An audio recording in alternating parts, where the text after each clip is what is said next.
Fala pessoal do canal, tá começando aqui mais um Crise nas Infinitas Barbas pra gente falar da nova edição do Justiceiro. Sim, Justiceiro volume 2, Guerra dos Deuses da Guerra, Justiceiro agora chefe do Tentáculo, né? O líder do Tentáculo. É uma loucura, mudou de caveira, polêmicas, mas vou te falar, o material tá bem interessante, com uma arte muito boa, um roteiro bem acertado de Jason Aaron. Se você é fã do Justiceiro, não se desespera não, porque isso aqui não tá ruim não, tá? Tem review do volume 1 aqui no canal, e essa edição aqui que tem o preço é meio desesperador, tá? A verdade é essa. Custando R$ 39,90 os quadrinhos, tô ficando caro, tá? Custando R$ 39,90 a gente tem as edições 4, 5 e 6 de Punisher War Journal, que por acaso vai sair o compilado, né? A edição quarta do Jim Lee, que tinha exatamente esse mesmo título lá no fim dos anos 80, início dos anos 90. E essa edição, sim, também vale muito. Trazendo, então, as edições 4, 5 e 6. E também Punisher Brother, no total de 136 páginas, tá? E é isso, ok? Nova fase do personagem. Como falei pra vocês, tem review do volume 1. E a partir de agora, o Justiceiro faz parte, então, do Tentáculo. É aquele grupo de vilões da Marvel que ressuscitaram a Elektra, por exemplo, tá? Nessa edição aqui, a gente tem a continuidade dessa tentativa de transformar o Justiceiro realmente no grande líder dessa seita. E o confronto com o Ares, Deus da Guerra, se tornando cada vez mais próximo de acontecer. Na edição anterior, a gente viu a motivação que levou o Justiceiro a se tornar, né, esse líder desse grupo tão improvável. Afinal de contas, ele sempre combateu os vilões, né, da maneira torpe dele, mas ele sempre teve como intuito combater e eliminar criminosos, bandidos, supervilões, etc. E agora, de certa forma, ele faz parte de um desses. Parecia algo bem bizarro e bem fora da lógica. Só que eles conseguiram criar um propósito para o personagem diferente aqui. E a justificativa me pareceu plausível no volume 1. No volume 1 a gente viu que eles ressuscitaram a esposa dele. Falaram, cara, você não precisa ficar matando assim, simplesmente por vingança. Tudo, tá aqui, tua mulher, tá aqui, trouxemos de volta. A gente já trouxe a Electra, trazer tua mulher, a gente consegue trazer, tá aqui ela. Mas para ela continuar viva e bem, a gente precisa que você continue alimentando o nosso Deus aqui do tentáculo e tal. Então você tem que continuar matando algumas pessoas, mas aí você mata as pessoas ruins, não tem problema. Porque nós vivemos justamente para isso. O tentáculo serve para isso, para matar as pessoas, né? Para alimentar os nossos deuses. A gente vai fazer sacrifícios e você faz isso. Então, o Justiceiro assume que, tá bom, eu vou tomar conta disso aqui? Ok, então vou continuar matando a galera que eu considero errada, mas agora eu tenho um propósito, que é esse propósito quase religioso. Eu sou o líder dessa seita. E isso funcionou, tá? Pode ser que no meu diálogo aqui, na minha explicação, isso pareça que não funcione, mas funciona. Dentro do roteiro de Jason Aaron, isso funciona sim. E ainda existe um outro ponto que eu achei muito interessante, que foi buscar a infância do Frank Castle. Eles não colocaram que ele simplesmente deu um start e ele... mataram minha mulher, então vou matar todo mundo por anos, por décadas. E não é por aí. Também eles conseguiram levar o ponto de que o próprio Garth Ennis trabalhou lá, né, construindo personagem na Guerra do Vietnã e tudo mais. Então, indo para o passado, eles conseguiram ampliar isso para um outro ponto. Tá? O Justiceiro, ele tem um problema desde a infância. E isso eu achei, assim, algo muito acertado. O Justiceiro é um cara que tem problemas, sim.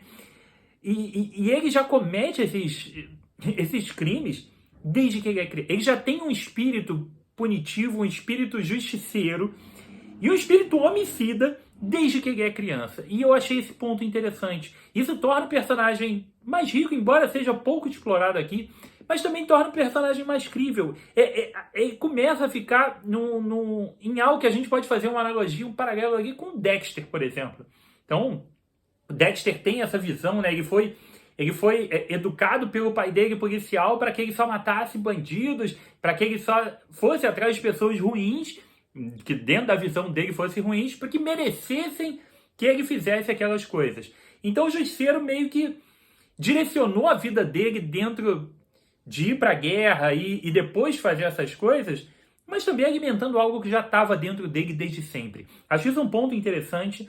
Acho que a questão da mudança da caveira e tudo mais também, dentro desse contexto todo, faz sentido. E com os objetivos, além disso, também não é por causa de um símbolo com um design um pouco diferente que o personagem vai mudar.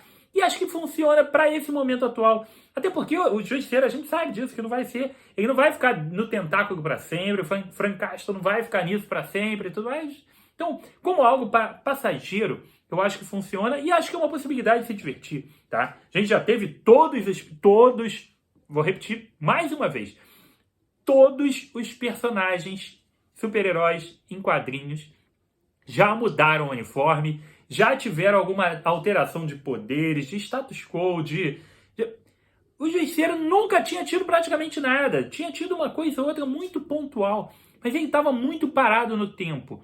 Não que o que acontecesse antes não fosse interessante. Sou muito fã do Justiceiro, eu adoro o personagem. Mas é interessante ver uma proposta que traga alguma coisa um pouquinho diferente. Eu acho que esse é o ponto chave aqui, tá? Então o trabalho que é feito aqui continua exatamente isso. E aqui a gente tem, nessa edição especificamente, a gente tem esse ponto que é muito legal, que é o confronto dele com o Ares. O Ares está lá tentando manter o mundo caótico e em guerra, porque ele é o deus da guerra e ele se alimenta disso. Ele precisa que o mundo esteja em conflito constante. Então, ele ajuda a vender armas, armamentos para pequenos grupos, criarem caos e tudo. Então, para ele isso é necessário. E o Frank Castle era um cara que era uma guerra ambulante. Então, ele era, assim, um dos meus maiores apóstolos é o Frank Castle. Porra, mas o Frank saiu do meu grupo, ele tá querendo acabar. Não pode. Então, esse conflito é iniciado no primeiro número, e aqui a gente vai ter uma derradeira conclusão, vai ter uma porrada interessante, e vai ter também um Justiceiro começando a se incomodar com alguns pontos do tentáculo ali, com algumas formas que as coisas acontecem, e ele não concorda tão bem. Cara, é muita gente problemática da cabeça junto, tentando resolver coisas. Não vai dar certo, obviamente. O Justiceiro também não vai achar que tá tudo bem no tentáculo para sempre, e as merdas vão começar a acontecer, tá? Esse material deve estar concluindo no próximo volume. A gente já tem também a participação do Demolidor, que é cada vez mais iminente. Afinal de contas, na própria revista atual do Demolidor, a gente sabe que ele largou tudo, saiu de Nova York, casou com a Elektra para poder justamente combater o tentáculo, combater o Justiceiro.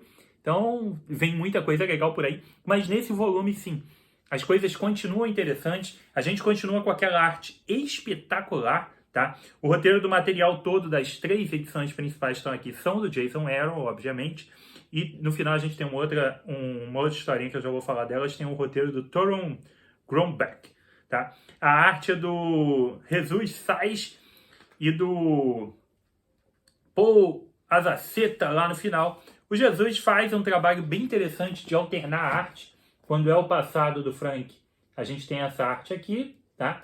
Mas quando a gente está no presente, meu amigo, a arte é um absurdo.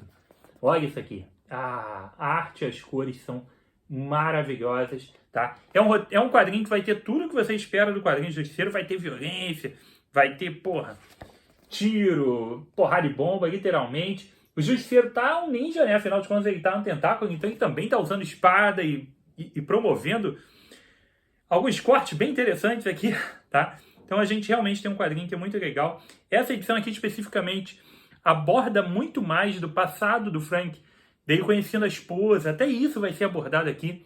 E são pontos interessantes que a gente não tinha visto antes lá nos outros materiais, tá? Então é uma HQ que eu tô curtindo bastante. E acho que se você curte o personagem e tava aqui com preconceito, fica não, vale a pena pegar sim, que o material é legal. Depois a gente tem uma outra história, tá? Do Justiceiro caçando alguns inimigos e é basicamente ele, enquanto líder do tentáculo, fazendo essa caçada. Também é uma história legal, básica do Justiceiro, também com bastante porrada, bastante morte, bastante violência, e é o que a gente espera, tá? Então aqui, ó, Justiceiro Ninja, aqui, ó, nessa historinha extra, que ela não dá continuidade exatamente ao material principal. Era simplesmente uma dessas missões do Justiceiro enquanto líder do tentáculo. Tem que eliminar as pessoas ali, então é uma dessas, tá? Mas o que importa é, Justiceiro, cara, tá legal, tá? E eu tô ouvindo aqui um fã do personagem, tá? Tá no meu top personagens preferidos, tem action figure ali e tal, adoro o personagem. Vocês já viram várias vezes eu com camisa de Justiceiro aqui no programa, então curto demais e acho que vale a pena. Para fãs de personagem, vale a pena sem nenhum problema. Dá uma chance. Justiceiro, A Guerra dos Deuses da Guerra, volume 2, tá bem legal. Tem que pegar o volume 1, tá? Pra acompanhar todo esse desenvolvimento que o Jason Aaron tá fazendo, mas vale muito, tá? Então, tá aí mais um programa com quadrinho de qualidade. Porra, ainda tem quadrinho bom, cara. Não são todos? Não, mas ainda tem um quadrinho bom de super-herói pra gente se divertir. Deixe seu like, seu comentário aqui embaixo. Se você é novo no canal, seja bem-vindo. Se inscreva no canal, ative a notificação do sininho. Se inscreve lá no Insta também. E foi isso. Aqui comigo, Rodrigo, mais um review de quadrinhos. Um abraço e até a próxima.